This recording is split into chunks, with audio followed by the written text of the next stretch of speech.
Hello, welcome pen friends. My name is Chris and I'm back with another ink video. The profile we're doing today is the third ink from Ferris Wheel Press. So it's Candy Marsala. And boy, I have really enjoyed doing these. We started with Tanzanite Sky and then we moved on to Bluegrass Velvet. But this is the third one, the Candy Marsala. So I've got a lot to show you. Let's get started. The first thing I'd like to do is do the water test on it. So we'll put that in there. I haven't been putting quite as much water since I had the great spill. But we get it covered up anyway, eventually. Gee, I guess I was really chicken today. Okay, so here's the results from Ferris Wheel Press Bluegrass Velvet. So that is the last one we did, right here, the turquoisey one. And it was very typical fountain pen ink. It didn't, it vanished in the water test, like what we would expect, really. So there's that. Okay, let's get right into the Rhodia goal book, where I start my ink journal every time with each new ink. This is where I start. So here we are. The first surprise was how it did on Tomoya River paper, and I tried it again later and I'll show you, because I thought, well, maybe I did something goofy, because it sort of lightened on there way more than I expected. And this is the chromatography strip from it. That was really interesting. All that pink or fuchsia coming out. If you recall, this company is out of Canada, so it's made in Canada and was part of a Kickstarter. So that's how I started out. I started out with the Tanzanite Sky that I ordered. You know, you got to choose one at the level that I was able to support their Kickstarter.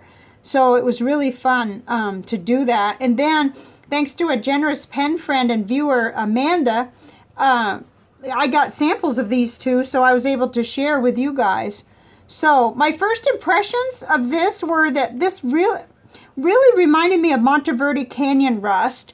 And we're going to get to take a really good look at the color panel and see that in a little bit. And it was really difficult for me to classify. Like, you know, for me to sit here and say, is this brown? Is this red? What is this? It's another one of those areas that it laps into several different areas. I really liked it in the broad nib. This is a broad Yo-Wo nib in the Serendipity. And then down here at the bottom, this whole segment is Lamy fine nib.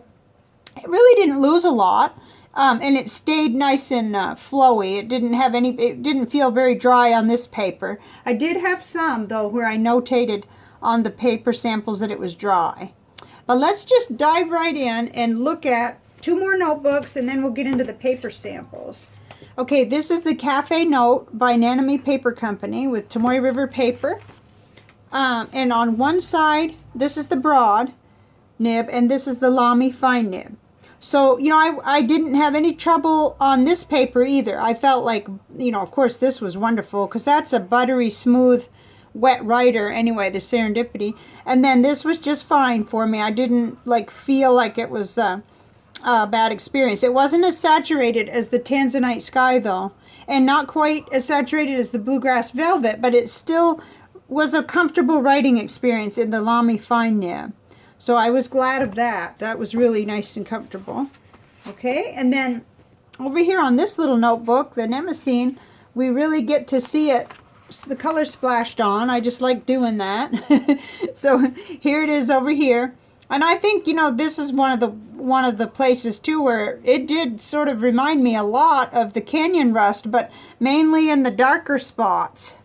Because that's one of my favorite inks. It's one of my very first bottled inks that I purchased was Monteverde Canyon Rust. But as I moved along with testing, there was another ink that came a lot closer, and we'll look at that in a minute. This is just my ongoing rambles about the Boho Berry Challenge and end-of-year review, and you know, kind of thinking ahead to next year. I guess I decided I had too many eyes in there, and I just wanted to get the essence excuse me, of what I'd like for next year, which would be peace, kindness, contributions, connection, and more togetherness, I guess. So, okay, there's that one. Okay, let's get right into the paper samples. There's quite a bit here to show you. here's Tomoya River paper, 52 gram. This is where I decided to do that again, just to see whether it was going to do that same thing. And if I let the paintbrush go into the ink and then smudge it out more, it did lighten up like that. But if I left it really wet and let it just dry as it was, and it took a long time, then it did darken and it did have a nice kind of edging to it. But here it is in the broad nib, and then the Lamy fine nib. I wrote down dry, so apparently I did not like it on this paper in the Lamy fine nib. That's unusual. Huh. I wonder if it's the nib, though. Could be the pen and the nib. Okay, and this was back in the broad, just to say that was my second swab test. Okay, but you know, I really did like it in the broad nib. So here's the Leuchtturm 1917 dot grid paper. Okay, and I wrote down good. It's kind of nice when I do that because I forget sometimes, unless I make some kind of a note. And it's typical that I like the way fountain pen ink writes on Leuchtturm paper. I really do. So as long as there's no bleed through, I'm happy if it, you know, if it writes on this paper, because this is my daily bullet journal paper.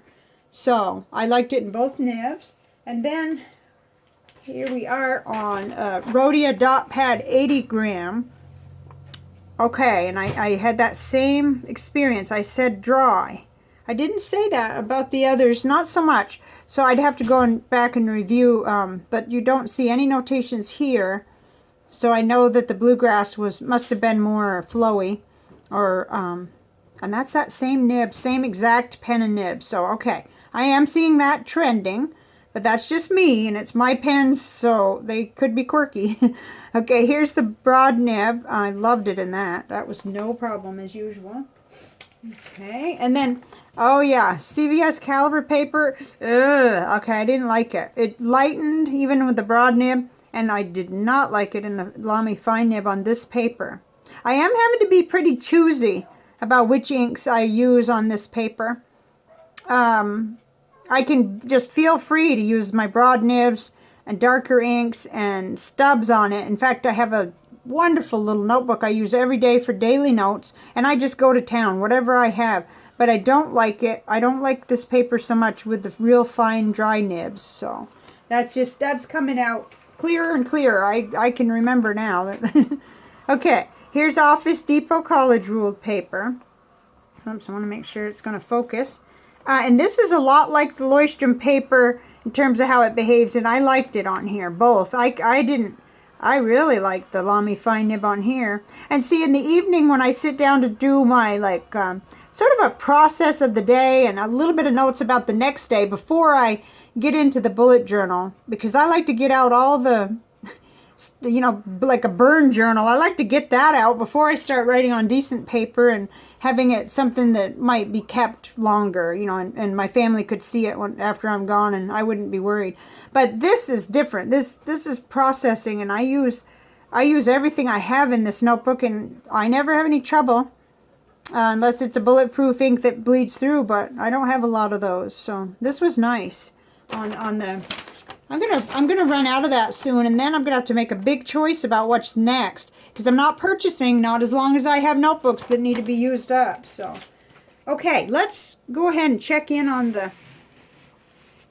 the bath test. Yeah, that's gonna be just like Bluegrass Velvet, so it's gonna be gone, just very typical.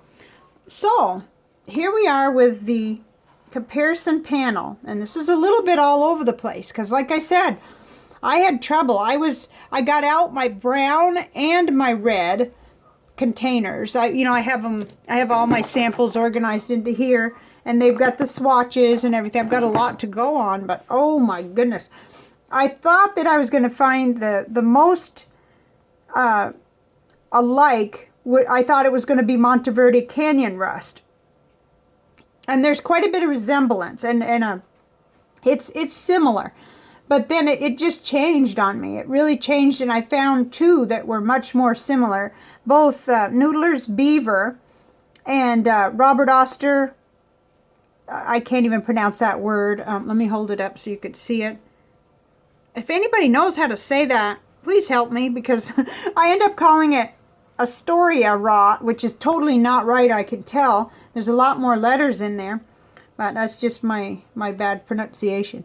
Okay, so I really found that those two were very similar, but quite a bit more red came out of here, and this really looks similar, but it's a little more stable with water, so it has a different quality there. And then, you know, Noodler's Antietam is like, it's a warmer, more orangey kind of red. So that's interesting. You know, and it confuses me a lot, because then it's like, okay, so really I don't know whether to call Candy Marsala brown or sort of red, or, you know, and that could be, like, I used to get in a lot of arguments with my family about colors, and they used to tell me that my sense of color was really bad, so who knows. But this sort of helps, because they're all side by side, and we can look at them. I thought that looked ridiculous. Pelican brown, you know, that just shows me how far away it is from that. And then same with platinum mix-free earth brown. What on earth was I thinking? But a lot of pink did come out of this, and that's what we found in the Candy Marsala when it gets wet, when it went into the chromatography test. So that was interesting. And we're going to see that artwork in a minute. So hopefully this helps you. The Rouge Granat by J.R. Bond was very red, you know, just woo, okay. And then I don't know why I put Diamine Oxblood, but there was something about it that I felt was similar enough, so I put it on the panel. It was, you know, you can kind of see the struggle, you know, not struggle as in anything negative really, because I like a challenge when it comes to ink, but it was a real challenge to figure out what I might have in ink samples that were similar. So let's see what this ink did, what Ferris Wheel Press Candy Marsala did whenever you put the water down first. That was an interesting thing too. Here's the first one. So this is the Nick Stewart landscape technique. I think that's what he calls it. And we're in for a treat, because he has announced that he's soon going to be putting some tutorials up in the new year on his channel. So we're going to be able to learn more, and I think that's fantastic. But see how kind of a peachy pinky comes out? A lot of that comes out. So that kind of explains why maybe initially I thought that maybe the platinum mix-free earth brown was going to be similar. And really there's some similarity there too. So it could be just like this weird memory I had of what some of these do when water is introduced, or when, in this case, you put the water down and you put drops of ink and you just let it happen. And then you could take a pen and run it through and you get all these neat effects. But I have one more little, this is my new visual journal. I went into a larger one because I had found such a good price on this. And so I got all three of these inks that we're studying, all three of them onto one visual journal page. And I think that really helps. But here's the most recent one. Here's the one that, for today's ink, Candy Marsala. And I did manage to sort of create a little effect there of sort of trees, you know. It wasn't bad. It looks kind of spooky and kind of interesting.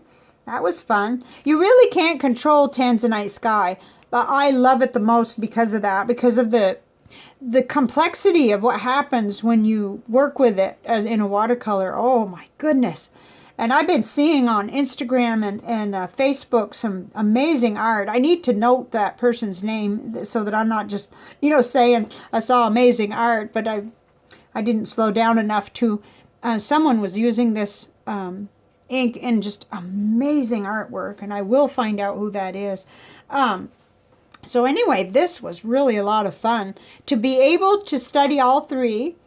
And now I'm super happy with the choice I made. This was the one I got in the bottle. Oh, and I'll be right back with the bottle because some of you may not have seen that.